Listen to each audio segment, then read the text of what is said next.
ଗୁରୁଦିବସ ଅବସରରେ ଏକ ରୋଚକ ଖବର ସାମ୍ନାକୁ ଆସିଛି। କଟକ ବଡମ୍ବା ଗୋପପୁର ହାଇସ୍କୁଲର ଶିକ୍ଷକ ଅଶୋକ ଧଳ ସ୍କୁଲରେ ପାଠପଢ଼ା ସାରିବା ପରେ କିଛି ଛାତ୍ରଛାତ୍ରୀଙ୍କୁ ମାଗଣା ଶିକ୍ଷାଦାନ କରି ଚର୍ଚ୍ଚାରେ ରହିଛନ୍ତି। ଦେଖିବା ଏହି ରିପୋର୍ଟ, ଯାହା ମନୁଷ୍ୟକୁ ଅଜ୍ଞାନତାରୁ ମୁକ୍ତି ପ୍ରଦାନ କରେ, ତାହା ହିଁ ବିଦ୍ୟା ବା ଶିକ୍ଷା। ଶିକ୍ଷା ସମାଜରେ ବୈପ୍ଳବିକ ପରିବର୍ତ୍ତନ ଆଣିଥାଏ। ତେଣୁ ଶିକ୍ଷାକୁ ଆମ ଭାରତୀୟ ସମାଜରେ ବହୁତ ଗୁରୁତ୍ୱ ଦିଆଯାଇଛି। ବର୍ତ୍ତମାନର ଶିକ୍ଷା ବ୍ୟବସ୍ଥାରେ ଆର୍ଥିକ ସ୍ତରରେ ଅନଗ୍ରସର ଛାତ୍ରଛାତ୍ରୀ କେଉଁଠି ନା କେଉଁଠି ପଛରେ ପଡ଼ିଯାଉଛନ୍ତି। ପ୍ରତିଭା ଓ ଦକ୍ଷତା ଥାଇ ମଧ୍ୟ କେତେକ ଛାତ୍ରଛାତ୍ରୀ ଅର୍ଥ ଅଭାବ ଯୋଗୁଁ ପ୍ରତିଦ୍ୱନ୍ଦ୍ୱିତାପୂର୍ଣ୍ଣ ଶିକ୍ଷା ବ୍ୟବସ୍ଥାରେ ପଛରେ ରହିଯାଉଛନ୍ତି।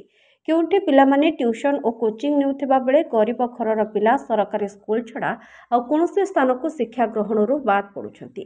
ଏହାରି ମଧ୍ୟରେ ଛାତ୍ରଛାତ୍ରୀଙ୍କୁ ମାଗଣାରେ ଟ୍ୟୁସନ ଶିକ୍ଷା ଦେଉଛନ୍ତି ଗୋପପୁର ହାଇସ୍କୁଲର ଶିକ୍ଷକ ଅଶୋକ କୁମାର ଧଳ। ସକାଳ 9ଟାରୁ ସ୍କୁଲରେ ପହଞ୍ଚି ପୁନଃରାତ୍ରି 9ଟାରେ ଛାତ୍ରଛାତ୍ରୀଙ୍କୁ ମାଗଣା ଶିକ୍ଷାଦାନ କରି ଘରକୁ ଫେରନ୍ତି। ଏହା ନିତିଦିନିଆ ଘଟଣା ବୋଲି ସେ କୁହନ୍ତି। ଅନେକ ଛାତ୍ରଛାତ୍ରୀ ଏଠାରୁ ଶିକ୍ଷା ପାଇ କଲେଜ ଶିକ୍ଷା ଗ୍ରହଣ କରୁଛନ୍ତି ଓ ଅନେକ ଚାକିରି କ୍ଷେତ୍ରରେ ମଧ୍ୟ ନିୟୋଜିତ ହୋଇସାରିଛନ୍ତି।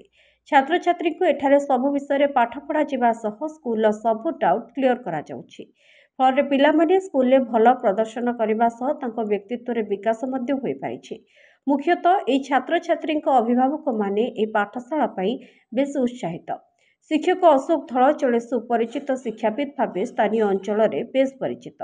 ବିଭିନ୍ନ ଶିକ୍ଷାନୁଷ୍ଠାନ ସହ ଜଡ଼ିତ ହୋଇ ଅନେକ ପୁରସ୍କାରର ମାନପତ୍ର ମଧ୍ୟ ଗ୍ରହଣ କରିଛନ୍ତି ଶିକ୍ଷକ ଅଶୋକ ଧଳ।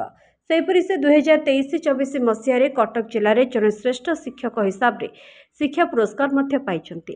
ଶିକ୍ଷକତା ସହ ନିଜ ସ୍କୁଲ ବାସୁଦେବ ଉଚ୍ଚ ବିଦ୍ୟାଳୟରେ ସବୁଜ ବାହିନୀ ଗଠନ କରି ପରିବେଶ ସନ୍ତୁଳନ ଆଦି ଗଢ଼ିବାରେ ଭୂମିକା ପ୍ରଶଂସନୀୟ। ଶିକ୍ଷକ ଅଶୋକ ଧଳ ମଧ୍ୟ କହିଛନ୍ତି, ଆଗାମୀ ଦିନରେ ଡ୍ରପ୍ଆଉଟ୍ ଛାତ୍ରଛାତ୍ରୀମାନଙ୍କୁ ମଧ୍ୟ ଏଠାରେ ଶିକ୍ଷା ଦିଆଯିବ ବୋଲି। ଏହି ଅନୁଷ୍ଠାନର ଏଭଳି ପଦକ୍ଷେପକୁ ବର୍ତ୍ତମାନ ବିଭିନ୍ନ ମହଲରେ ପ୍ରଶଂସା କରାଯାଉଛି। ବଡମ୍ବାରୁ ଦ୍ୱିଜରାଜ ବେହେରାଙ୍କ ରିପୋର୍ଟ, ପବ୍ଲିକ ମିଡିଆ।